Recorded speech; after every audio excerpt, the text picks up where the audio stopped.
Dengarkan dengan seluruh lapisan dirimu, jiwa terpilih. Bayangkan ruangan tempat engkau sering berada. Mungkin ruang kerja yang dingin oleh pendingin udara. Mungkin ruang keluarga yang penuh suara. Mungkin kafe sederhana tempat engkau duduk sendirian. Di sana, di antara kursi dan dinding, ada satu hal yang tidak pernah mereka pahami dengan kata-kata. Tetapi tubuh mereka selalu meresponsnya, tatapanmu.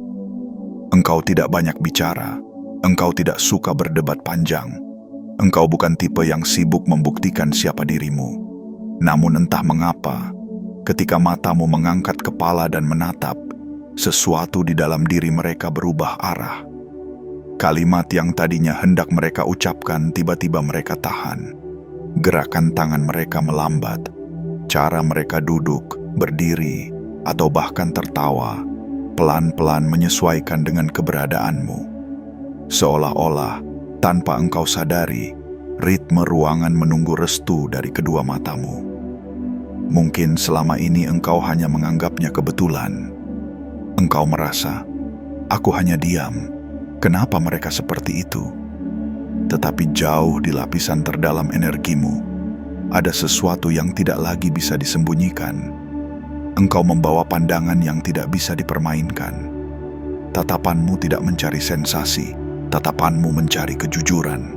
Itulah yang membuat mereka gelisah. Di balik senyum pura-pura, di balik candaan yang mereka buat untuk menutupi ketidaknyamanan, jiwa mereka tahu bahwa di hadapanmu, topeng-topeng itu terasa berat. Mata mereka mungkin berkelit, tapi batin mereka tahu, di depanmu, permainan harus diatur ulang.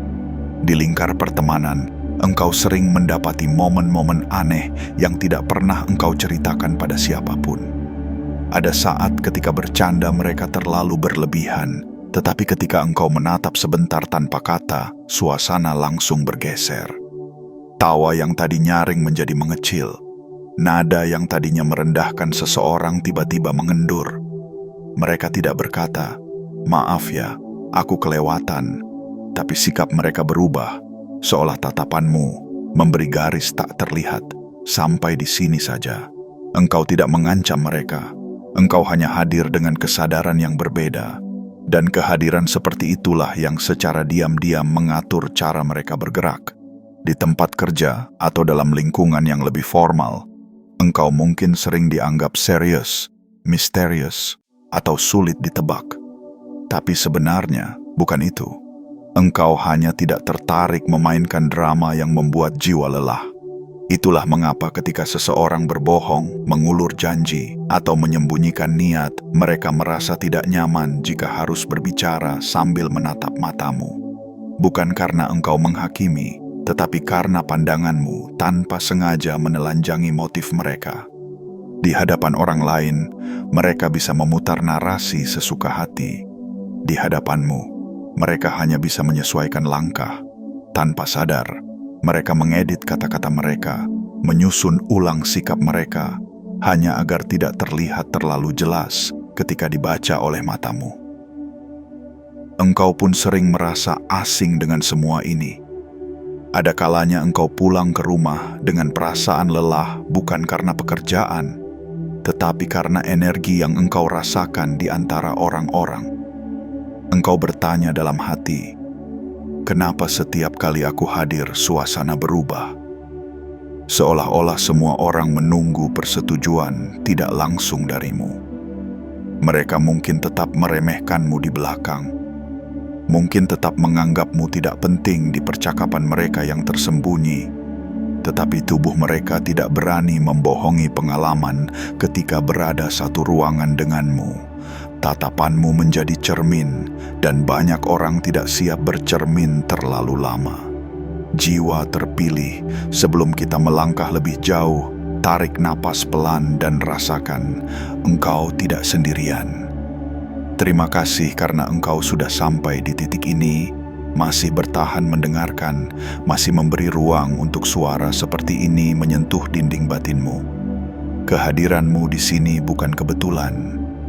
Engkau yang memilih untuk mendengarkan, engkau yang memilih untuk memahami dirimu sendiri dengan cara yang lebih dalam. Sebagai bentuk pengakuan terhadap dirimu sendiri, izinkan aku memintamu melakukan satu hal sederhana. Tuliskan di kolom komentar satu kata yang paling menggambarkan energi yang engkau bawa ketika engkau menatap seseorang, lalu jelaskan sedikit alasannya.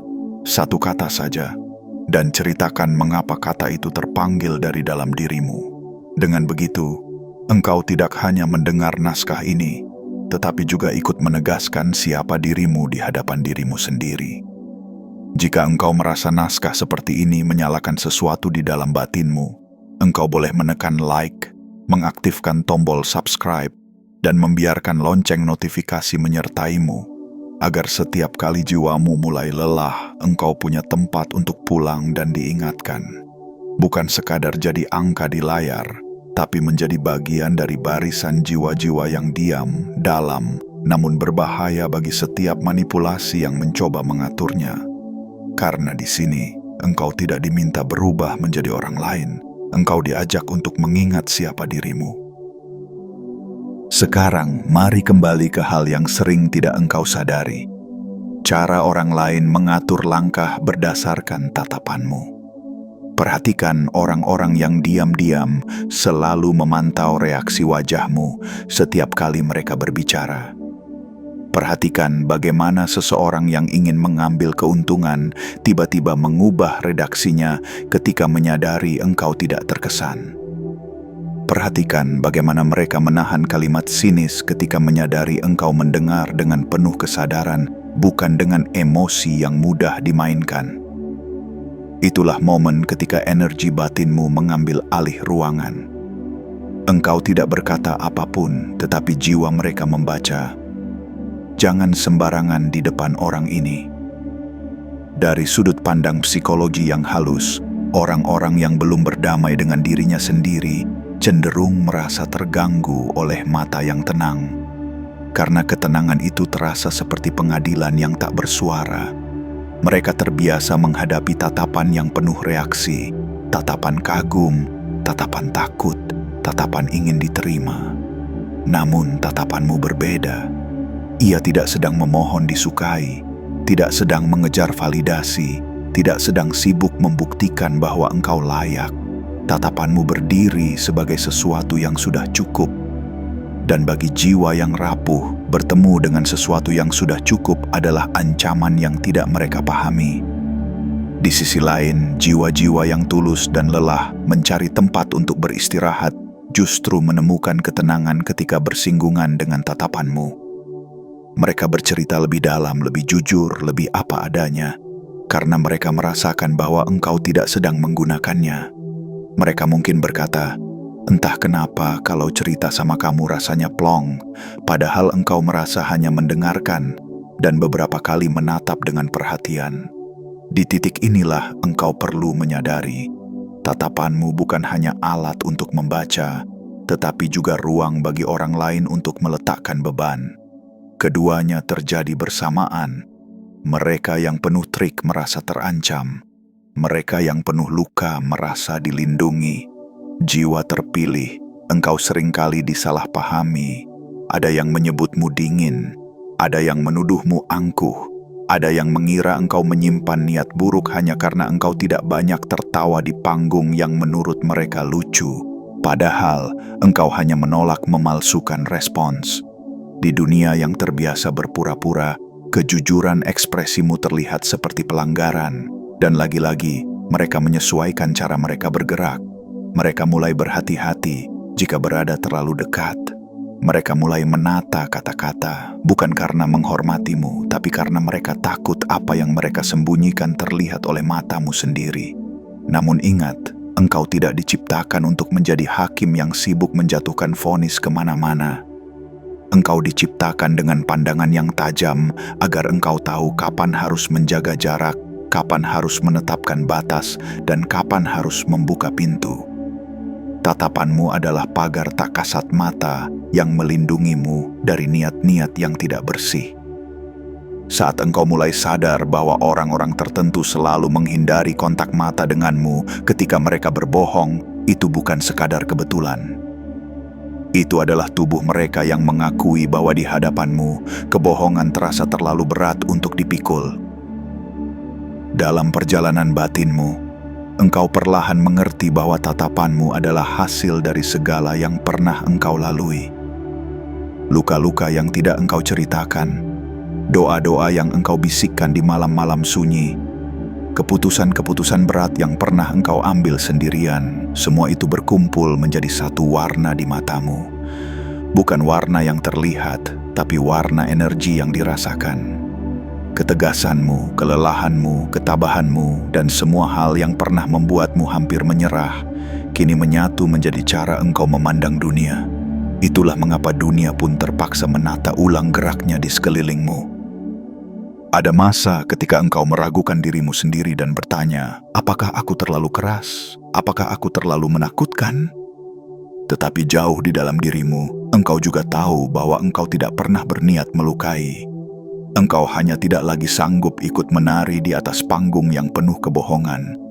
Engkau memilih menjadi penonton yang sadar, bukan pemain yang larut. Dan di titik itu, banyak yang merasa tidak nyaman. Mereka ingin engkau ikut tertawa agar kesalahan mereka terasa wajar. Mereka ingin engkau mengangguk agar manipulasi mereka terasa sah. Namun ketika engkau hanya menatap, bukan ikut mengiyakan, dunia kecil mereka terguncang. Tanpa engkau sadari, engkau sedang menandai ulang batas-batas yang seharusnya tidak mereka lewati. Pelan-pelan, sadari ini. Engkau tidak mengontrol mereka, tetapi engkau juga tidak sedang dikontrol oleh mereka. Engkau hanya berdiri di pusat dirimu sendiri, dan dari pusat itulah energi mengalir keluar melalui tatapanmu. Di sana, Tuhan menitipkan sesuatu yang lembut namun kuat. Mata yang bisa menjadi tempat orang beristirahat, sekaligus tempat mereka bercermin. Dan tidak semua orang senang saat bercermin. Beberapa akan menjauh, beberapa akan memusuhimu, beberapa akan menjatuhkan label buruk kepadamu agar mereka tidak perlu mengakui kegelisahan yang mereka rasakan di hadapanmu. Biarkan, itu bukan tugasmu untuk mengubah semua orang. Tugasmu adalah menjaga agar matamu tetap jujur kepada dirimu sendiri. Saat engkau mulai menerima bahwa tatapanmu mengatur cara mereka bergerak, bukan untuk menguasai, tetapi untuk menjaga kesucian ruang batinmu, engkau akan berhenti meminta maaf karena menjadi diri sendiri. Engkau tidak lagi merasa bersalah hanya karena suasana menjadi tenang ketika engkau masuk. Engkau tidak lagi memaksa dirimu menjadi ramai hanya agar mereka tidak merasa canggung. Engkau mengizinkan dirimu hadir apa adanya. Tenang, dalam, penuh kesadaran. Dan dari kehadiran seperti itulah, langkah-langkah mereka akan menyesuaikan. Bukan semua, tetapi cukup untuk menunjukkan satu hal penting, bahwa jiwa yang telah sadar akan dirinya sendiri selalu mempunyai gravitasi. Dan gravitasi itu bekerja bahkan ketika engkau tidak menginginkannya. Biarkan dirimu istirahat sejenak di kesadaran ini. Rasakan bahwa selama ini engkau bukan lemah hanya karena engkau diam. Engkau bukan tidak dianggap hanya karena engkau tidak berisik. Justru dalam diam itulah tatapanmu bekerja. Ia berbicara dalam bahasa yang tidak terdengar oleh telinga, tetapi didengar oleh jiwa. Dan ketika jiwa-jiwa di ruangan itu mulai merasa gelisah, tenang, takut, atau justru terlindungi di hadapanmu, disitulah engkau tahu, tanpa banyak suara, engkau telah mengatur cara mereka bergerak di sekelilingmu. Jiwa terpilih, mari kita melanjutkan perjalanan yang tadi sudah mulai menyentuh tepi kesadaranmu. Kini, bayangkan satu hari dalam hidupmu yang kelihatannya biasa saja. Engkau bangun, menyiapkan dirimu, lalu melangkah ke dunia yang penuh suara dan tuntutan. Namun ada satu hal yang tidak pernah benar-benar tercatat di catatan harianmu. Bagaimana setiap ruangan yang engkau masuki perlahan mengubah napasnya sendiri. Di meja kerja, obrolan yang tadinya terlalu lantang tiba-tiba mengecil ketika engkau hadir. Di pertemuan keluarga, ada anggota yang awalnya dominan berbicara, mendadak lebih berhati-hati ketika matamu menatap beberapa detik lebih lama. Di lingkar pergaulan, candaan yang barusan mengarah pada merendahkan seseorang tiba-tiba berhenti di tengah jalan. Mereka mungkin tidak sadar, tetapi tubuh mereka mengakui sesuatu. Tatapanmu sedang mengatur pola. Engkau mungkin sering bertanya-tanya dalam hati, apakah aku yang berlebihan merasakan semuanya? Karena tidak ada yang pernah berkata langsung padamu. Saat kamu menatap, suasananya berubah. Tidak ada kalimat itu.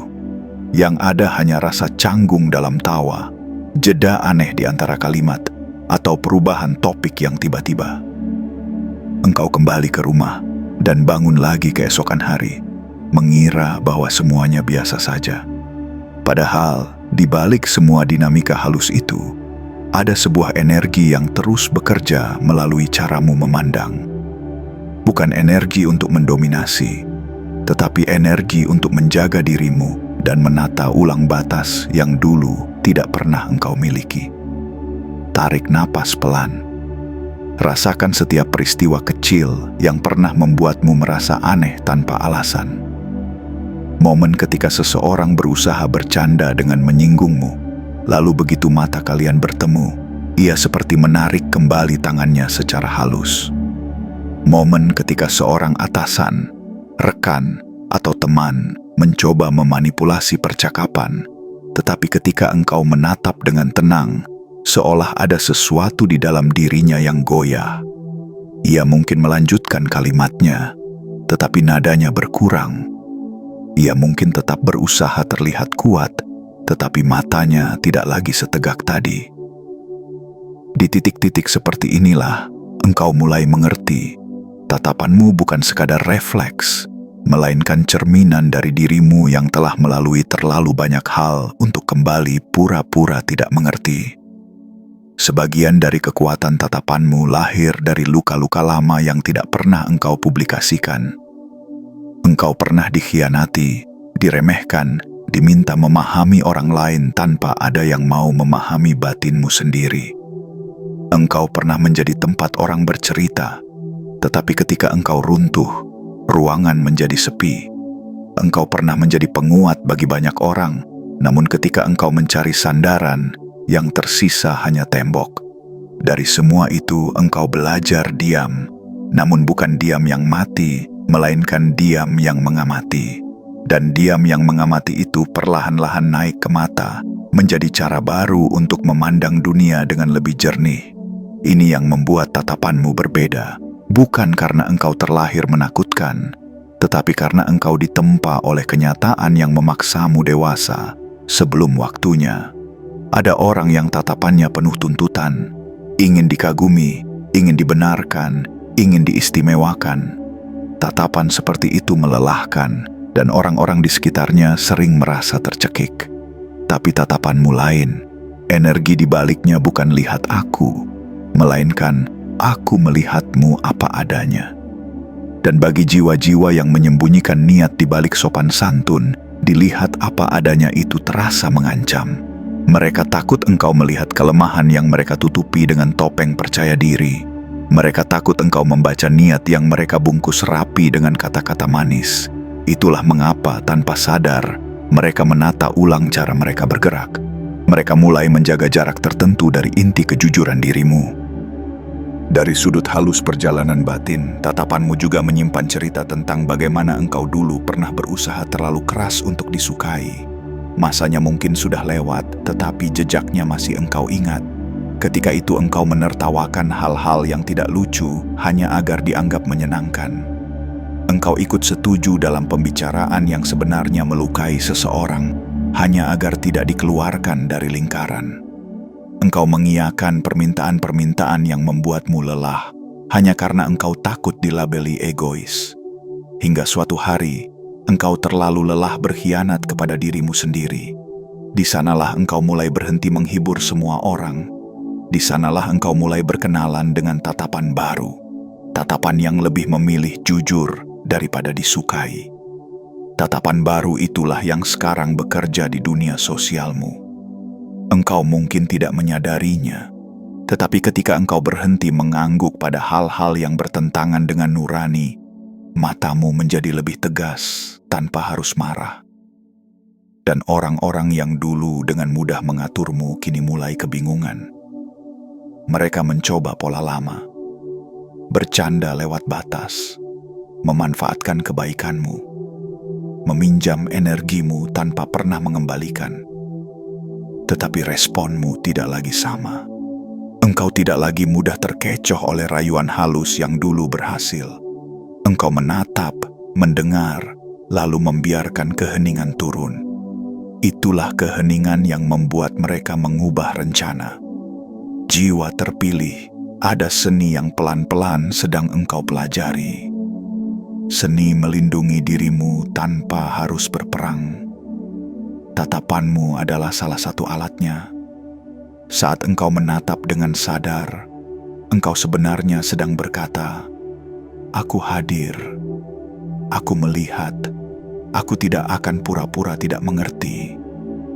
Dan ketika pesan itu sampai, orang yang berniat baik akan merasa diterima, sementara orang yang berniat buruk akan merasa tidak nyaman. Keduanya adalah tanda bahwa energi di sekelilingmu sedang memilih siapa yang boleh mendekat dan siapa yang sebaiknya menjauh. Engkau tidak perlu memaksakan jalan cerita. Engkau hanya perlu setia pada kejujuran yang mengalir dari matamu. Ada kalanya engkau merasa kesepian karena ini. Orang-orang yang dulu ramai di sekitarmu mulai menipis. Lingkaran yang dulu penuh nama mulai menyusut. Seseorang yang dulu sering mengajakmu bercanda mendadak menjadi asing. Seseorang yang dulu selalu mencari perhatianmu kini terasa jauh. Dan di tengah perubahan itu, engkau mungkin bertanya, apakah aku sedang kehilangan mereka atau justru sedang diselamatkan dari mereka? Perlahan-lahan, seiring berjalannya waktu, engkau mengerti bahwa bukan semua yang berkurang adalah kerugian. Ada hal-hal yang Tuhan kurangi dari hidupmu agar engkau bisa melihat siapa yang benar-benar bertahan saat topeng-topeng mulai lepas. Di sisi lain akan muncul jiwa-jiwa yang berbeda. Mereka tidak datang dengan suara paling keras, tetapi dengan kehadiran yang tenang.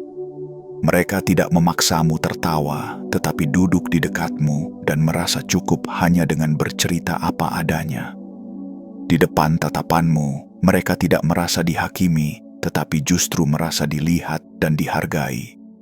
Mereka bercerita tentang ketakutan terdalam, kegagalan memalukan, dan penyesalan yang telah lama mereka bawa. Engkau mendengarkan, menatap, dan entah bagaimana, tanpa harus memberikan solusi rumit, kata-katamu yang sedikit terasa berat bagi mereka. Mereka pulang dengan rasa lega. Energi ini tidak bisa dibuat-buat. Inilah kebalikan dari kontrol yang kejam. Ini adalah pengaruh yang tumbuh dari ketulusan. Jiwa terpilih, pengaruh tidak selalu berarti dominasi. Kadang, pengaruh hadir sebagai keheningan yang membuat orang lain mengembalikan kesadarannya. Tatapanmu tidak mengendalikan mereka seperti boneka. Tatapanmu hanya menghadirkan cermin, dan dari cermin itulah mereka memutuskan sendiri bagaimana bergerak. Sebagian akan mundur, sebagian akan berubah, sebagian tetap sama tetapi menjaga jarak. Semua respon itu bukan tanggung jawabmu. Tanggung jawabmu hanya satu, menjaga agar matamu selalu menjadi perpanjangan dari hati yang jujur, bukan hati yang dipenuhi dendam. Jika engkau pernah merasakan dorongan untuk menggunakan tatapanmu sebagai senjata, misalnya untuk membuat orang lain merasa kecil, hina, atau bersalah tanpa alasan, ingatkan dirimu betapa sakitnya ketika engkau dulu dipandang dengan cara yang merendahkan. Luka itu pernah menempatkanmu di titik terendah. Engkau pernah dipandang sebagai beban, sebagai lelucon, sebagai seseorang yang tidak akan jadi apa-apa. Tatapan-tatapan itu menggores dengan cara yang tidak pernah dilihat dunia. Maka sekarang, ketika engkau memiliki ketajaman yang sama, engkau punya pilihan. mengulang pola yang melukaimu atau memutusnya. Dan jiwa yang dipilih untuk bertumbuh biasanya dipanggil untuk satu hal: memutus pola yang menyakiti, meski ia mempunyai kekuatan untuk membalas. Di titik ini, engkau mulai menjadikan tatapanmu bukan hanya cermin untuk orang lain, tetapi juga cermin untuk dirimu sendiri. Ketika engkau menatap seseorang yang salah memperlakukanmu, engkau juga bertanya di dalam hati, apakah aku sudah cukup melindungi diriku? Apakah aku sudah berani berkata tidak? Tatapanmu tidak hanya mengukur mereka, tetapi juga mengukur keberanianmu untuk menetapkan batas sehat. Terkadang, perubahan terbesar bukan ketika mereka mengubah sikap, tetapi ketika engkau mengubah keputusan, memilih mundur dari ruang yang tidak lagi menghormatimu, memilih berhenti membuktikan dirimu kepada orang yang sengaja memutarbalikkan kisahmu, memilih menutup pintu bagi mereka yang hanya datang ketika butuh, lalu menghilang ketika engkau runtuh. Bayangkan ada garis tak kasat mata yang mengelilingi tubuhmu. Garis itu adalah batas. Dulu garis ini kabur, sehingga orang dengan mudah menginjaknya.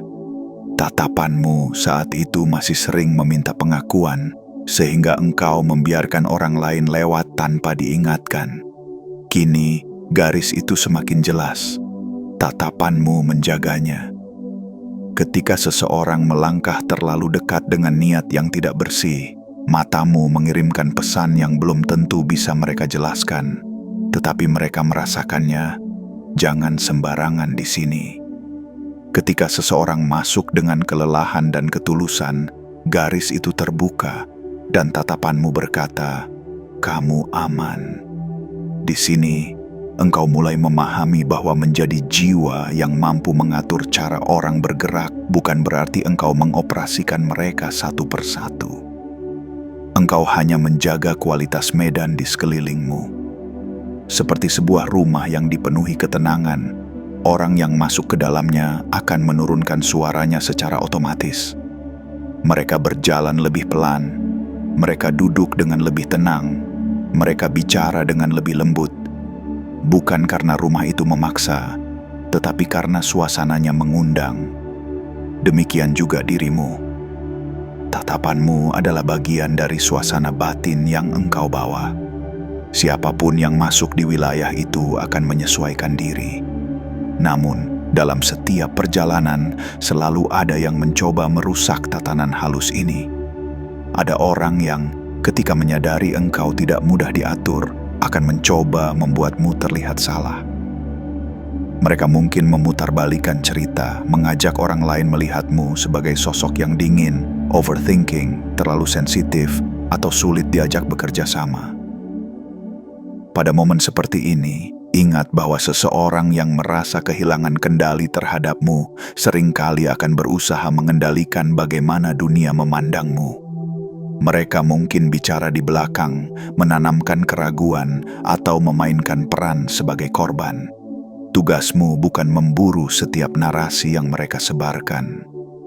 Tugasmu hanya menjaga agar tatapanmu tidak kehilangan kejujuran dan ketenangannya. Tatapan yang tetap tenang saat difitnah adalah manifestasi dari jiwa yang tidak mudah diguncang oleh suara-suara di luar. Bukan berarti engkau tidak sedih. Engkau manusia. Engkau boleh menangis, boleh lelah, boleh bingung. Namun di balik semua itu, ada sesuatu yang engkau pelihara. Keyakinan bahwa kebenaran tidak memerlukan teriakan untuk bertahan. Kebenaran hanya memerlukan keteguhan untuk tidak ikut menjadi bohong demi diterima. Dan ketika engkau mempertahankan keteguhan itu, energi di sekitar akan kembali menata diri. Ada yang menjauh selamanya. Ada yang kelak akan mengerti dan kembali dengan rasa bersalah. Ada yang tidak pernah kembali, dan itu baik-baik saja.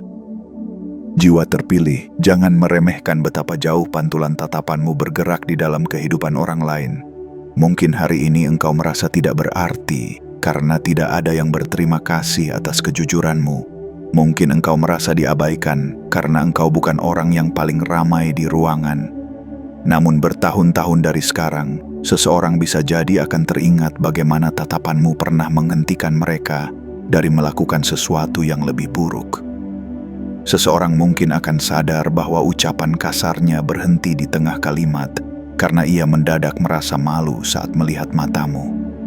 Seseorang mungkin akan mengingat bahwa keputusan terbaik yang pernah ia ambil justru tercetus saat ia berbicara jujur di hadapanmu. Engkau tidak selalu akan melihat hasilnya hari ini, tapi jejaknya bekerja jauh lebih lama dari yang engkau bayangkan. Maka, ketika engkau melangkah di hari-harimu yang tampak biasa, jangan lagi memandang dirimu sebagai figur pasif yang hanya mengikuti arus. Engkau adalah pusat kecil yang secara diam-diam mengubah arah gelombang. Cara engkau menatap, menahan diri, memilih diam di saat yang tepat, dan berbicara ketika perlu, semua itu membentuk pola di sekelilingmu. Seseorang belajar dari ketenanganmu bahwa mereka tidak perlu lagi hidup tergesa-gesa. Seseorang belajar dari ketegasan matamu bahwa mereka harus mulai bertanggung jawab atas kata-katanya.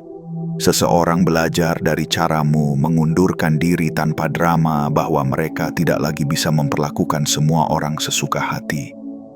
Engkau mungkin tidak memberi mereka ceramah, tetapi kehadiranmu menjadi pelajaran yang berjalan. Pada akhirnya, perjalanan ini akan membawamu ke satu pemahaman yang paling dalam. Engkau tidak perlu memaksa siapapun untuk menghormatimu. Engkau hanya perlu menghormati dirimu sendiri dengan cara yang konsisten. Tatapanmu akan mengikuti. Dunia pun perlahan akan mengatur caranya sendiri ketika berhadapan denganmu. Ada yang memilih untuk menunduk, ada yang memilih untuk menjaga kata-kata, ada yang memilih untuk bertahan dan jujur, ada yang memilih untuk pergi. Semuanya adalah bagian dari tarian besar yang tidak perlu engkau atur satu persatu. Engkau hanya perlu tetap menjadi dirimu, jiwa yang tenang, dalam, sadar, dan tidak mudah tergoyahkan. Dan di tengah semua itu, ketika engkau kembali ke cermin di akhir hari, lihat matamu sendiri lebih lama. Di sana ada lelah yang hanya engkau dan Tuhan yang tahu. Di sana ada keberanian kecil yang tidak pernah dipuji siapapun. Di sana ada keteguhan yang sering engkau ragukan, tetapi tetap mengantarmu hingga titik ini. Bisikan pelan di dalam hati, aku melihatmu, aku menghormatimu, terima kasih sudah bertahan sejauh ini. Saat engkau berani menatap dirimu dengan penghormatan seperti itu, tatapanmu kepada dunia akan menjadi lebih lembut, tapi tidak mudah dipermainkan. Dan itulah saat ketika tatapanmu bukan hanya mengatur cara mereka bergerak, tetapi juga menuntunmu berjalan di jalur yang selaras dengan siapa dirimu sebenarnya.